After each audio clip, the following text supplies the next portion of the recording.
മണ്ണടിക്കാവ് ഭദ്രകാളി ക്ഷേത്രം സ്ഥിതി ചെയ്യുന്നത് അടൂർ കൊട്ടാരക്കര പാതയിൽ ഏനാത്ത് എന്ന സ്ഥലത്തിനടുത്തായിട്ടാണ്.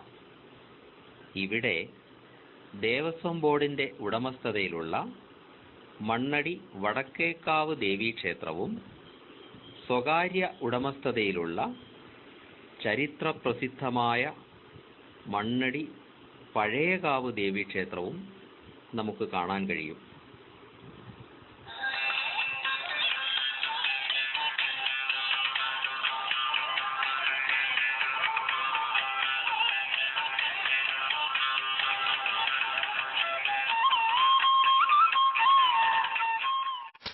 മണ്ണടിയിലുള്ള വടക്കേക്കാവ് ദേവീക്ഷേത്രത്തിലേക്കാണ് ഞങ്ങൾ ആദ്യം കയറിയത്. മനോഹരമായ ദേവീ വിഗ്രഹത്തെ താണു വണങ്ങി പ്രപഞ്ചം മുഴുവൻ നിറഞ്ഞു നിൽക്കുന്ന മഹാകാളിയായ ദേവിയെ ഹൃദയത്തിൽ പ്രതിഷ്ഠിച്ചുകൊണ്ട് ഭക്തിപൂർവം സ്തുതിച്ചു. ഓം അക്ഷരായേ നമഃ, ഓം അനഘായേ നമഃ, ഓം അജലായേ നമഃ, ഓം അജയായേ നമഃ, ഓം അപരായേ നമഃ, ഓം അഭയായേ നമഃ, ഓം അനന്തായേ നമഃ, ഓം അമൃതായേ നമഃ, ഓം അനാദ്യായേ. മണ്ണടിക്കാവിൽ ഭഗവതിയുടെ പ്രതിപുരുഷനായി വെളിച്ചപ്പാടായി ഇവിടെ ഉണ്ടായിരുന്ന ആളെ കാമ്പിത്താനെന്നാണ് അറിയപ്പെട്ടിരുന്നത്. വളരെയധികം ദിവ്യശക്തികളുള്ള ഒരു കാമ്പിത്താൻ ഇവിടെ ഉണ്ടായിരുന്നു. അദ്ദേഹത്തിൻ്റെ മരണശേഷം ആ ഭൗതിക ശരീരം ക്ഷേത്രത്തിനടുത്തുള്ള ഒരു പറമ്പിൽ സ്ഥാപിച്ചു. ആ സ്ഥലമാണ് കാമ്പിത്താൻ നട.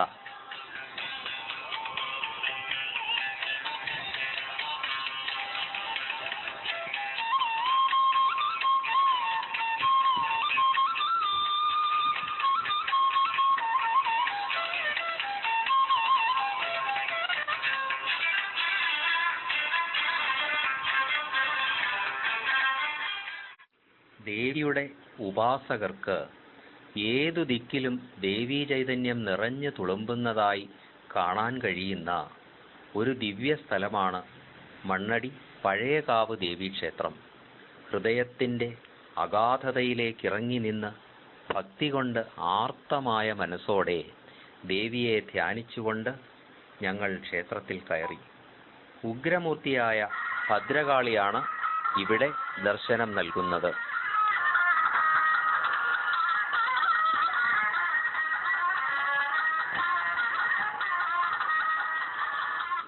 ദേവീ മഹാത്മ്യത്തിലെ കവചസ്തോത്രത്തിൽ പ്രത്യേകം എടുത്തു പറയുന്ന 2 വരികൾ കൊണ്ടാണ് ഞങ്ങൾ ദേവിയെ വന്ദിച്ചത്. മഹാബലേ മഹോത്സാഹേ മഹാഭയവിനാശിനീ ത്രാഹി മാം ദേവീ ദുഷ്പ്രേക്ഷ്യേ ശത്രുണാം ഭയവർദ്ധിനീ. അത്യധികമായ ബലമുള്ളവളും ഉത്സാഹശാലിയും മഹാഭയങ്ങളെ നശിപ്പിക്കുന്നവളും സാധാരണ നേത്രങ്ങൾ കൊണ്ട് കാണാൻ കഴിയാത്തവളും ശത്രുക്കൾക്ക് ഭയം വർദ്ധിപ്പിക്കുന്നവളും ആയ അല്ലയോ ദേവി, ത്രാഹിമാം ത്രാഹിമാം, അടിയങ്ങളെ രക്ഷിച്ചാലും.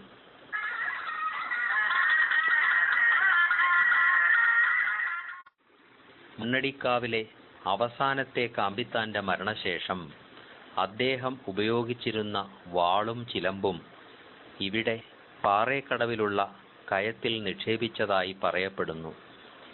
മണ്ണടിക്കാവിൽ പിന്നീട് കാമ്പിത്താൻ ഉണ്ടാവാത്തതിനാൽ ആ വാളും ചിലമ്പും ഇന്നും ഇവിടെ തന്നെ കിടക്കുന്നു.